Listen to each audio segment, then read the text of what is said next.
Hello दोस्तों, एक और नई कहानी में आपका स्वागत है। दोस्तों, मेरा नाम राहुल है और मेरी उम्र 24 साल है। दोस्तों, हम लोग मुंबई में रहते हैं। मेरी फैमिली में मेरे मम्मी पापा और मेरा एक बड़ा भैया है। मैं काम के सिलसिले में कानपुर में एक कंपनी में काम करता हूँ। मेरे भैया की शादी होने वाली थी, इसलिए मुझे घर जाना पड़ा। अपने बड़े भाई की शादी में घर जाने के लिए कानपुर में रेलवे स्टेशन पर बेसब्री से मुंबई जाने वाली ट्रेन का इंतज़ार कर रहा था। उस वक्त दिसंबर का महीना था और ठंड बहुत ही कड़ाके की पड़ रही थी। मेरी ट्रेन का समय रात के 8 बजे का था। स्टेशन पर आधा घंटा पहले ही पहुंच गया था और बेंच पर बैठकर ट्रेन आने का इंतज़ार करने लगा।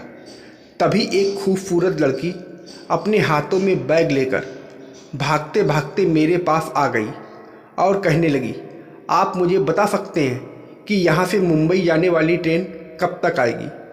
दोस्तों, मैं उस लड़की को देखता ही रह गया, क्योंकि वह लड़की इतनी खूबसूरत थी कि मैं क्या बताऊँ आपको। मैं उसे देखता ही जा रहा था। तभी उसने कहा, हेलो मिस्टर, मैंने कुछ पूछा है, कहाँ खो गए आप? कभी कोई लड़की नहीं देखी क्या आपने? तभी मैंने कहा, नहीं नहीं, ऐसी कोई बात नहीं है।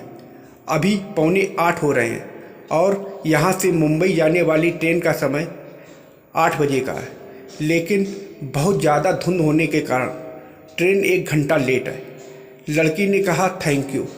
तभी मैंने उस लड़की से पूछा, वैसे आप मुंबई में कहाँ जाएंगे? लड़की ने कहा, क्यों? मैंने कहा, क्योंकि मैं भी मुंबई ही जा रहा हूँ, इसलिए पूछ रहा था। लड़की ने कहा, अच्छा, दरअसल मैं चौपाटी जा रही हूँ और आप? मैंने कहा, मैं लोकल मुंबई में रहता हूँ। हम दोनों की बातचीत के दौरान मैंने उस लड़की को 1 कप कॉफ़ी का ऑफ़र किया। लड़की ने कहा, हाँ क्यों नहीं, इतनी ठंडी में 1 कप कॉफ़ी तो चलेगी। मैं कॉफ़ी लाने के लिए चला गया और 2 कप कॉफ़ी लाया। 1 कप उस लड़की को दिया और 1 कप खुद ले लिया। कॉफ़ी पीते पीते मैंने उससे कहा, हेलो, मैं राहुल हूँ और आपका नाम? लड़की ने कहा, मैं अंजलि हूँ। अंजलि ने कहा, वैसे आप कानपुर में क्या करते हो? मैंने कहा, मैं यहाँ एक आईटी कंपनी में जॉब करता हूँ और मेरे बड़े भाई की शादी है, इसलिए मैं घर जा रहा हूँ। अगले जनवरी फर्स्ट वीक में मेरे बड़े भैया की शादी है। और आप क्या करती हैं? अंजलि ने कहा, यहाँ एमएससी की पढ़ाई कर रही हूँ और मैं भी अपनी बड़ी सिस्टर की शादी में जा रही हूँ और उनका भी जनवरी फर्स्ट वीक में शादी है। हम दोनों बातें करते करते मुंबई जाने वाली ट्रेन आने का अनाउंस होने लगा। अंजलि ने कहा, ओके बाय। यह कहते हुए हम दोनों अपने अपने ट्रेन के कोच में बैठ गए। कुछ ही घंटों में ट्रेन मुंबई स्टेशन में पहुंच गई। मैं अंजलि से मिलने के लिए बेचैन था, इसलिए मैं ट्रेन से जल्दी उतरकर बाहर अंजलि का इंतज़ार करने लगा। कुछ ही देर में अंजलि ट्रेन से नीचे उतरी और उसने कहा, आपका सफ़र कैसा रहा? मैंने कहा, बहुत ही अच्छा। मेरा मन तो चाह रहा था कि अंजलि से उनका फ़ोन नंबर मांग लूँ, लेकिन नहीं मांग पाया। फिर अंजलि ने कहा, थैंक यू हमें सफ़र में साथ देने के लिए, फिर मिलेंगे। यह कहते हुए अंजलि अपने रास्ते में चली गई और मैं उसे बस देख ही रहा था। और कुछ देर बाद मैं भी अपने घर की तरफ चल दिया। घर जाने के बाद मुझे बस अंजलि की ही याद आ रही थी और मेरा मन उससे मिलने को कर रहा था। आखिर वह दिन आ ही गया जब मेरे बड़े भाई की शादी होने वाली थी। अपने बड़े भाई और बारात के साथ लड़की के घर में शादी के लिए चला गया।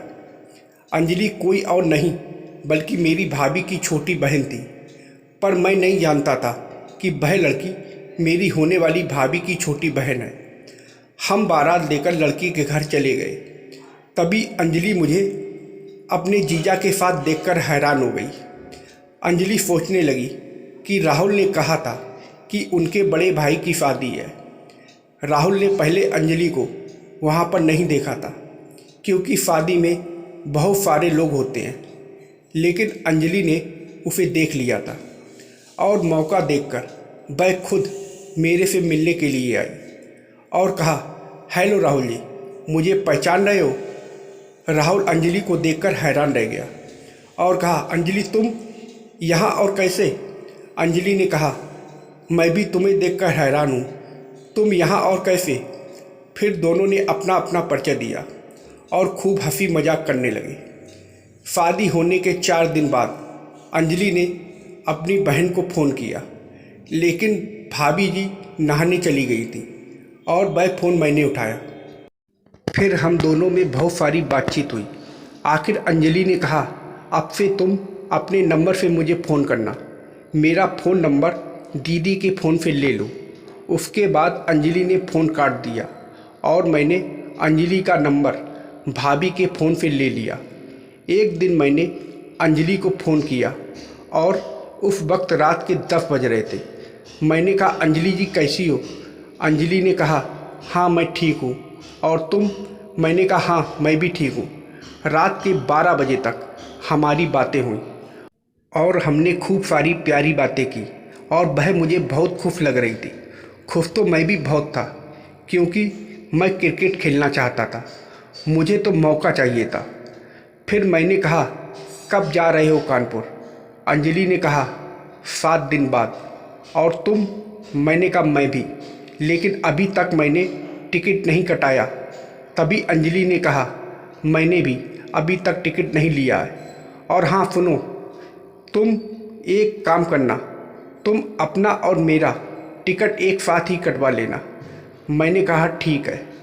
फिर एक दिन हम दोनों कानपुर के लिए ट्रेन से निकल गए। रात का समय था और बाहर बहुत ज़ोरदार बारिश हो रही थी। हम दोनों साथ साथ बैठकर बातें करने लगे। मैं उस दिन बहुत ही खुश था, क्योंकि आप तो जानते ही हैं कि अब क्या होने वाला था। ठंड भी बहुत ही ज़्यादा थी। तभी मैंने अंजलि से पूछा कि तुम किसी से प्यार करती हो? मेरा मतलब तुम्हारा कोई बॉयफ्रेंड। अंजलि, अचानक यह सवाल। नहीं, अभी तक तो कोई नहीं है। मैंने कहा, क्यों, किसी से प्यार नहीं करती हो क्या आप? उसने कहा, अभी तक तो नहीं किया। फिर अंजलि मुझसे पूछने लगी कि राहुल, तुम किसी से प्यार करते हो क्या? मैंने कहा, हाँ करता हूँ, तुमसे। अंजलि, पागल हो गए क्या? मजाक मत करो, सही सही बताओ, कौन है वह खुशनसीब लड़की जो तुम्हारी होने वाली है? मैंने कहा, अंजलि सच में मैं तुमसे बहुत प्यार करता हूँ और मैं तुम्हारे बिना नहीं रह सकता। अंजलि, तुम्हें क्या पता, जब मैंने तुम्हें पहली बार देखा था तब से मुझे तुमसे प्यार हो गया था। इतना सुनते ही अंजलि ने मुझे गले लगा लिया और कहने लगी, आई लव यू राहुल। और मैंने अंजलि को अपनी बाहों में भर लिया। थोड़ी देर बाद मैंने अंजलि से पूछा, आपने कभी क्रिकेट खेला है? उसने कहा, मैंने कभी नहीं खेला। क्या तुम मुझे क्रिकेट खेलना सिखाओगे? मैंने कहा, क्यों नहीं। तो दोस्तों, हम दोनों ने चलती हुई ट्रेन में ही क्रिकेट खेलना शुरू कर दिया। हम दोनों ने 2 घंटे तक क्रिकेट खेला और फिर हम दोनों आराम से सो गए। हम दोनों बहुत खुश थे, क्योंकि जो हमें ज़िंदगी में चाहिए था वह हमें मिल गया था। 1 साल बाद अंजलि की पढ़ाई खत्म होने के बाद ही हम दोनों ने घर वालों की मर्ज़ी से धूमधाम से शादी कर ली। अब हम दोनों एक दूसरे को अपने जीवन में पाकर बहुत खुश हैं।